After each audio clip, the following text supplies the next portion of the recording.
We're now entering room 305, the organic chemistry lab. The first day that you come into this lab, you're going to be assigned a hood and a drawer with your own equipment. Here would be a typical hood, and here's the drawers associated with that hood. Now the hood is where you're going to do all of your work, because organic chemicals, many of them are known to be toxic. Well, many of them are volatile. You're going to do your work in here because this is going to contain the organic chemicals and you can work with them safely. Each person is going to be assigned a drawer, like for instance this drawer, position D2. In this drawer you're going to have the equipment that you're going to need to conduct all the experiments that you are assigned. But there are also some drawers which have common equipment in it. For instance, this drawer, C6. It tells on the outside what sorts of equipment you can find in this particular drawer. So when you do an experiment, you clean up, you're ready to leave, make sure that you take your own equipment that you've signed out and put it back into your drawer. But there are certain pieces of equipment that have to go back into the common equipment drawer. On the outside of each hood, there's also some common equipment, some big items like lab jacks, and here we have a stirring motor, a Variac, and you'll become familiar with this. This is a melt temp for taking melting points, and there are other things that you will also have that are common equipment in that regard. If we come through here, this is a rotary evaporator. You'll become familiar with that. This is designed to take organic substances that are volatile and remove them, leaving behind less volatile materials, either liquids or solids. This is a drying oven. This gets hot. We put in equipment that has been recently washed, and this makes sure that it gets dried. There's a microwave. Yes, we do use microwaves in the lab for heating things and getting reactions to occur. Polarimeter, you'll become familiar with that.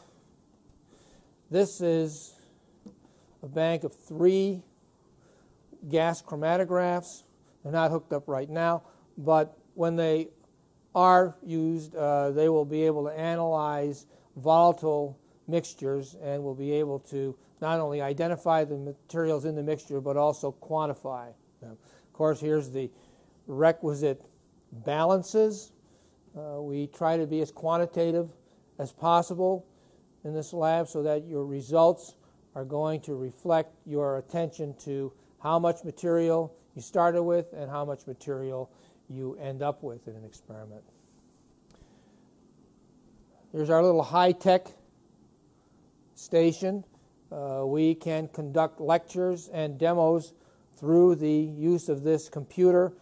Up in the ceiling you can see our projector, and it projects onto a screen which is now retracted but which can be lowered to project images.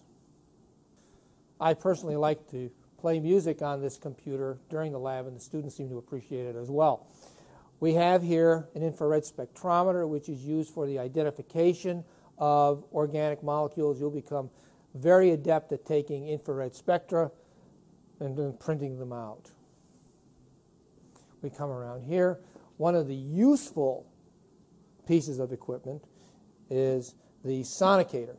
You put your lab equipment in here, principally glassware, and the sonicator keeps the glassware clean because it uses sound waves to remove some of the more difficult stains.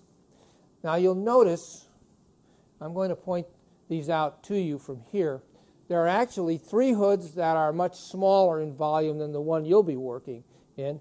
There's one over there, there's one over there, and then one at that end of the lab.